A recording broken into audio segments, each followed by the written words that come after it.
Vieux Diouf alors Souleymane ñu ñëw ci jàngatu tey bi xam nga ne chaque mois de décembre même avant mois de décembre dañoon tàmm di rek daal di fekk li nga xamante ni moom mooy natt bi ñu doon natt xaalisu yenn ministères yi donc lundi la ñuy fas yéene daal di dalal donc assemblée bu bees bi tey ban marge la ñu am ñoom waa 15e législature. marge bu xet la ñu am. bu xat waaw parce que nekkuñu ci situation normale. situation normale moom mooy assemblée nationale session unique. ordinaire bi nga xam ne moom lay amal at bu ne xam nga bu njëkk ba ñaari session lañ doon am. mais depuis quelques années session unique la ñu am. session unique bi deuxième quinzaine octobre lay tàmbale. loi bi ak constitution dañoo ne 60 jours le député yi am pour voter loi te gouvernement bi premier jour ouverture session bi unique bi. war na déposer projet de loi bi boo calculer octobre ba décembre 60 jours yi da ciy xëj net à quelques jours près donc en temps normal bu ñu déposer budget bi fi ñu ko war a déposer ak date bi ñu ko war a déposer fin décembre au plus tard non seulement dinañu pare voter budget bi mais président dina am temps promulguer ko ba premier jour année financière bi 1er janvier ñu tàmbali exécuter budget bi il se trouve que Assemblée nationale dañ ko dissoudre mu am ay élections anticipées et résultats yi ñu ngi doog a génn donc bi ñu proclamer résultats officiels yi le mandat ñi la jeex mandat ñiy tàmbali. président acté na ni altine la ñu ubbi session bi pour ñu tàmbali. en principe dès le premier jour war nañu commencer quand même ñu déposer leen projet de budget bi pour ñu commencer ci 60 jours maximum pour ñu voter budget bi mais bu ñu defee 60 jours à partir de lundi dañuy jéggi premier jour année financière bi à ce moment là loi ak constitution bi ak loi organique portant loi des finances règlement intérieur de l'Assemblée nationale di loi organique aussi yooyu yëpp prévoir na nan la ñu doxalee mais plus particulièrement constitution parce que moom moo jox ay gëdd président de la République ay pouvoir ay sañ-sañ yooyu nag bokk na ci bu nekkee ni dañoo dépasser premier jour année financière bi c'est-à-dire voté guñu budget bi te promulgué wu ko bu boobaa yoon may na ko mu exécuter budget par décret. ressources budgétaires yi tey ci Sénégal ci atum 2025 bi nga xam ne ci la ñuy nguur gu bees gi di soog a ñëw ndax mën nañ ci xaar ak yokkute par rapport ak ñoom programme bi nga xam ne moom la ñu tegal muy vision 2050 bi. alors d'abord il faut savoir que gouvernement moom mooy proposer projet de loi moom mooy déposer projet de loi projet de loi day jaar conseil des ministres ñu adopté ko foofu mu dem assemblée nationale pour ñu examiner bon alors sans compter d'autres procédures mais li ci ëpp solo moom mooy nañ jàpp ni dafa war a jaar gouvernement d'abord conseil des ministres ñu adopté ko mu dem assemblée nationale ça c'est des temps muy beneen bi gouvernement moom mooy élaborer ministère notamment des finances du budget et des finances moom mooy élaborer projet budget bi yóbbu ko assemblée selon les procédures connues ñu examiner ko foofu et cetera loolu c'est la procédure maintenant est-ce que mën nañu xaar yokkute normalement oui parce que dëgg yàlla autant qu'on se rappelle d'année en année budget day yokku chaque fois pourquoi parce que croissance day yokku chaque fois fi nga mën a yaakaaree ni budget day wàññeeku moom mooy vraiment gouvernement décidé ay restriction ak ay contraction te gouvernement liggéeyam du loolu li gouvernement mooy yokk koom-koom mais yokk budget dafa am corrélation ak yokk croissance dans quel sens moom mooy ni bu ñëwee ne la damay yokk sama budget de 20% alors que sa croissance 0,1% lay yokku ça ne fait pas sens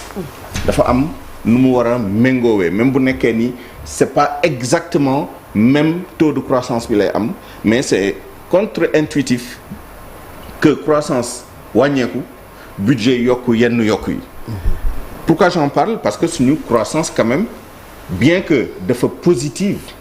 pour année 2024 ak projeté année 2025 par contre ni ñu ko yaakaaree woon surtout année 2024 bi demeewut noonu par contre il y a matière à espérer parce que li ñu yaakaar moom mooy année 2025 vers 9% 9,2 si je ne m'abuse la ñu projeté donc bu croissance bi yokkoo ci dayo boobu évidemment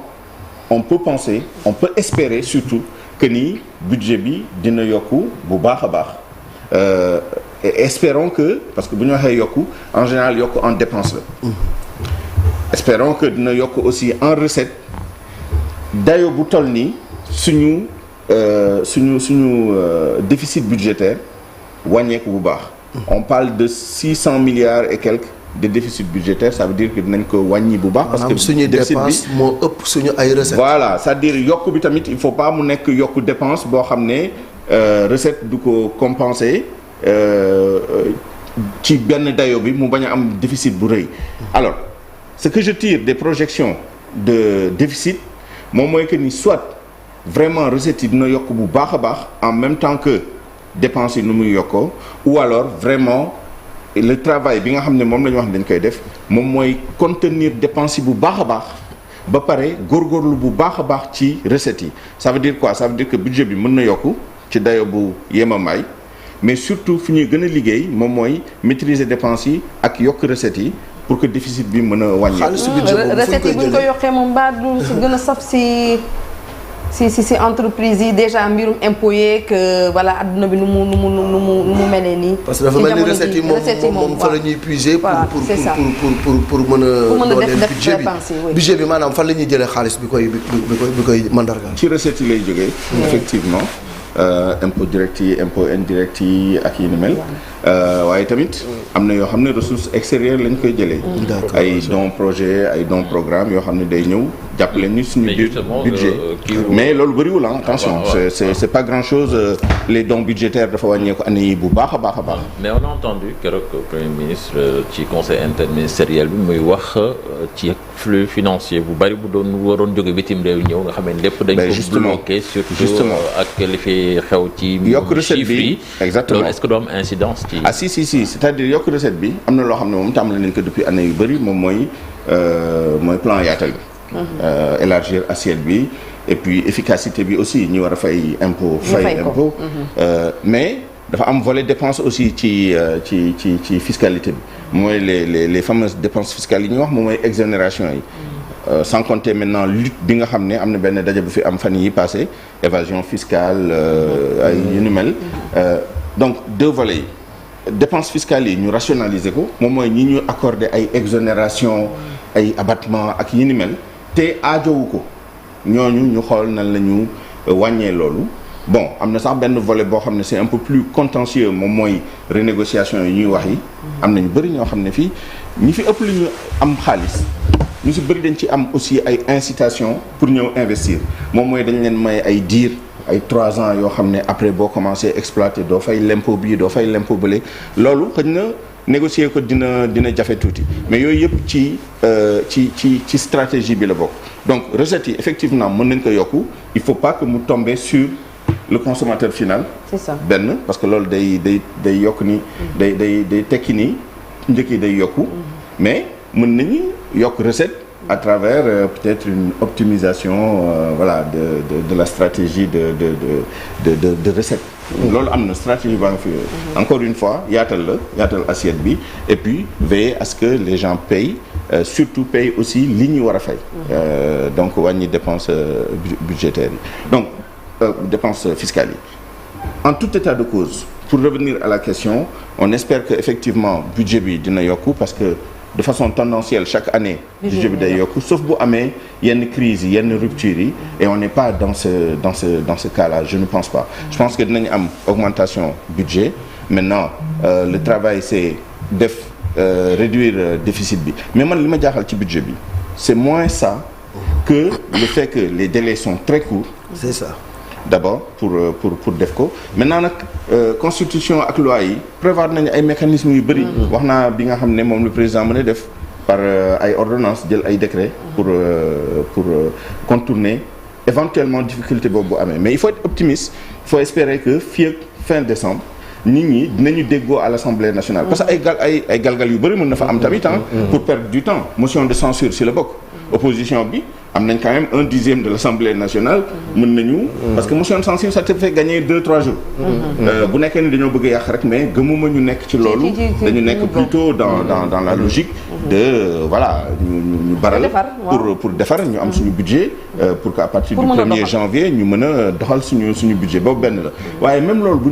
buñ ko jéemoon. am na yeneen pexe yoo xam ne may nañ ko président de la République may nañ ko sax gouvernement bi à travers le Premier ministre mu engagé la responsabilité du gouvernement pour faire voter le budget et à ce moment-là ñu xool na lañ koy dérouler en tout état de cause Premier ministre avertir na déjà les députés de la majorité fan yii di ñëw dafa nar a tar ci ñoom parce que bu nekkee gàllankoor yooyu amul ñu war a baral mbir mi pour que le 31 décembre ñu am budget boo xam ne dañ ko voté ba pare promulgué ko à partir de ce moment-là ay yendal ay fanaanal ak xëj na tamit ay compromis et c'est ça l'intérêt aussi du dialogue politique pour que bu nekkee am na groupe parlementaire par exemple de l'opposition toog ak groupe parlementaire majorité bi wala les groupes parlementaires de la majorité bu nekkee noonu lañ ko bëgg a doxalee waxtaan au sein du bureau la conférence des présidents ak yi ni mel pour déggoo ci calendrier déggoo tamit ci nan la ñuy doxalee pour mbir yi yemb bar te du yàqal Sénégal dara ci nu mu mën a amee budget. Espérons que le budget il a été finalisé au niveau du gouvernement qu'il va passer très rapidement parce que à ma connaissance pour l'instant jaaragul à l'Assemblée au gouvernement enfin en conseil des ministres donc il faut mu jaar conseil des ministres parce qu'il faut ñu am beneen gouvernement est-ce que ministère yi bu changé et ça c'est un autre problème c'est-à-dire bu nekkee dafa am remaniement ci diggante bi loolu tamit bon les nouveaux ministres qui arrivent ils vont aller devoir défendre leur budget te loolu tamit gàllankoor la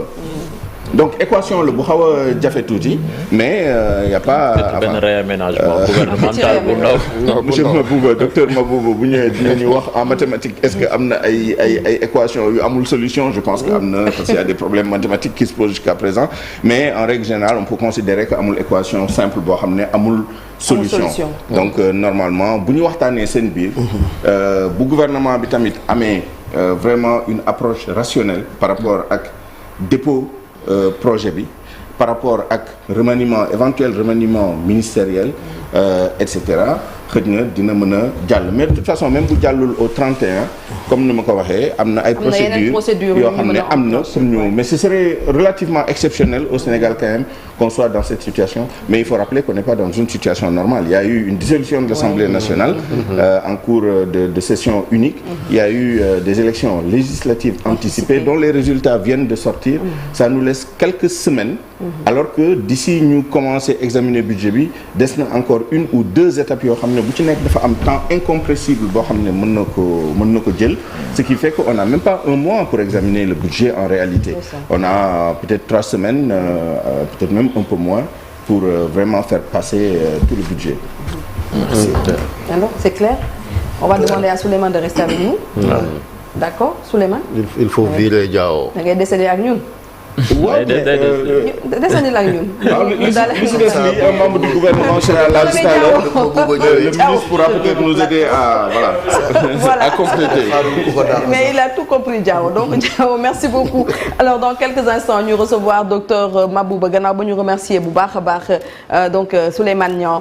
ci xam-xam ci wàllum koom bu ñuy indil vendredi bu nekk fii ci Info Matin Souleymane reste avec nous pour dalal docteur Mabouba Diop Mabouba Diagne moom mooy. c'est le café qui manque. mais sa lii moom lu ci nekkoon da ngay kii rek xanaa sa terme si amul dara. ndox la Mabouba Diagne moom mooy ministre de l'agriculture de la souveraineté alimentaire ak de l'élevage maa ngi koy seen mu mel ni dafa ote su tey ak Chérif Dia.